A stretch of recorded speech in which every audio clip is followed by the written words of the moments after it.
What if I told you that one empire ruled 3 continents, lasted over 600 years, and shaped the modern world in more ways than you can imagine?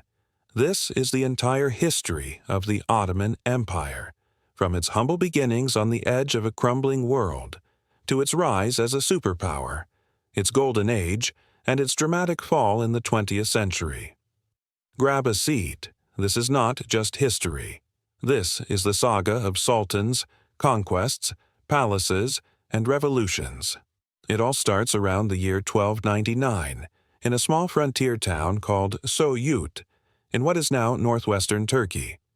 Here, a chieftain named Osman I, leader of a small Turkish tribe, declared independence from the weakening Seljuk Sultanate. From Osman comes the name Ottoman, and just like that, the empire's roots are planted. At first, the Ottomans were just one of many Turkish beyliks, but they had an edge: smart diplomacy, military skill, and a perfect position between Christian Byzantines and Muslim rivals. Osman's successors, especially his son Orhan, started pushing westward into Byzantine lands. They took cities like Bursa and made it their capital. Then came Mehmed I and Murad I, and eventually Bayezid, who was so powerful he earned the nickname Yildirim, or the Thunderbolt. But every rise has its stumbles.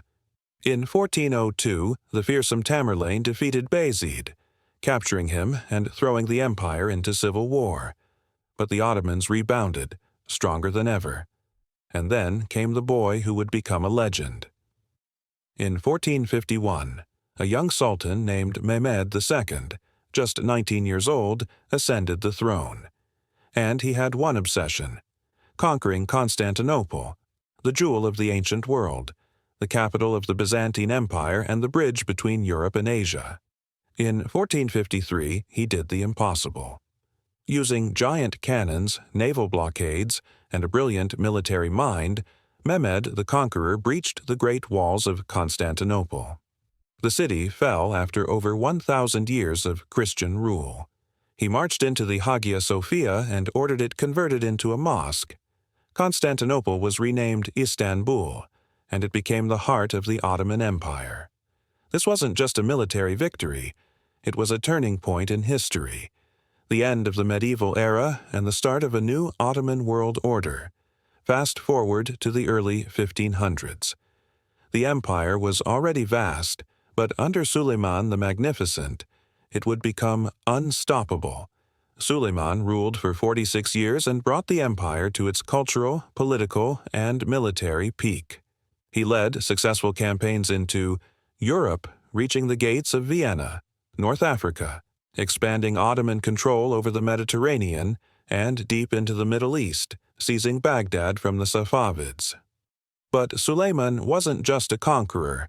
He was a lawgiver, modernizing the legal system. He funded the arts, science, and architecture, giving us masterpieces like the Süleymaniye Mosque in Istanbul. It was the Ottoman Renaissance, a blend of Islamic, Turkish, Persian, and Byzantine cultures. But empires built on war eventually face limits.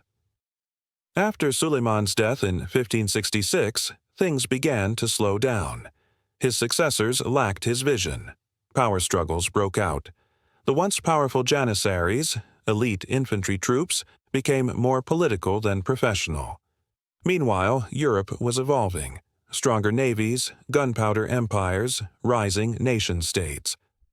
The Ottomans lost key battles like Lepanto in 1571, a massive naval defeat, and the Second Siege of Vienna in 1683, a failed invasion that marked the end of Ottoman expansion into Europe.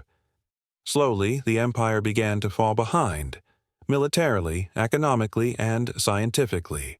They called it the Sick Man of Europe, a title that would stick for the next 2 centuries.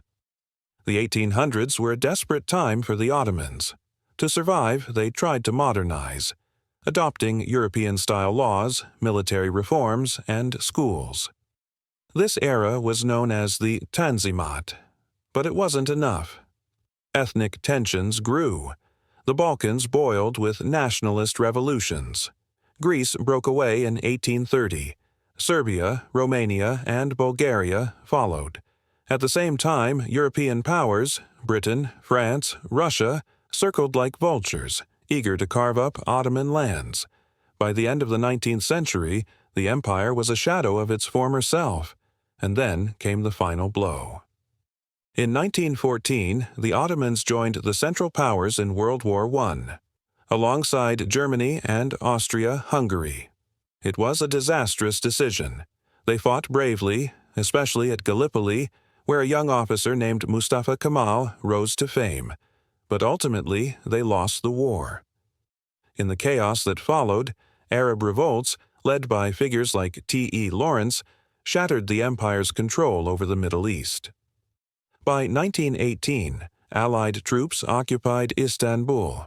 In 1922, the last sultan, Mehmed VI, was deposed. The Ottoman Sultanate, after 623 years, was officially abolished. The following year, in 1923, Mustafa Kemal Ataturk declared the birth of the Republic of Turkey. The Ottoman Empire was no more, but the Ottomans are not forgotten. They left behind a rich legacy of art, science, and architecture, a fusion of cultures across Europe, Asia, and Africa, and political boundaries that still shape the Middle East today. Their history reminds us that empires rise, evolve, and fall, but their influence can echo for centuries. Thanks for watching the entire history of the Ottoman Empire. If you enjoyed this journey through time, don't forget to like, subscribe, and hit that bell, so you never miss a story from the past that still shapes our world today. Until next time, keep exploring.